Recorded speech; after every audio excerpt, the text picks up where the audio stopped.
The broken window. When I was 12, I lived next door to Mrs. Chen, an elderly woman who kept the most beautiful garden in our neighborhood. Her roses were legendary, and every morning she'd water them with the devotion of someone tending sacred ground. One Saturday, my friends and I were playing baseball in my backyard. Tommy pitched a fastball that I swung at with everything I had. The crack of the bat was satisfying, but the sound that followed, the crash of glass, made my stomach drop.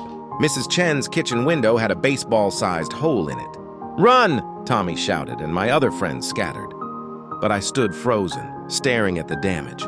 Through the broken window, I could see Mrs. Chen's shocked face. My first instinct was to flee like the others. Who would know it was me? But as I started to turn away, something stopped me. Maybe it was the way Mrs. Chen's shoulders sagged, or how she looked so small and fragile standing there. I walked to her front door and knocked. "Mrs. Chen, I'm sorry I broke your window." She invited me in for tea, and I expected a lecture or demands to call my parents. Instead, she asked about school and seemed genuinely interested in my answers. When I finally asked about the window, she smiled. "Accidents happen," she said, "but not everyone has the courage to face them." I offered to pay for the repair with my allowance money, but she had a different idea. "Help me in the garden instead," she said. "I could use someone with strong arms." For the next month, I spent every Saturday morning with Mrs. Chen, learning about soil, pruning, and patience. She taught me that roses need both sunshine and storms to grow strong, and that the most beautiful things in life require consistent care, not just good intentions.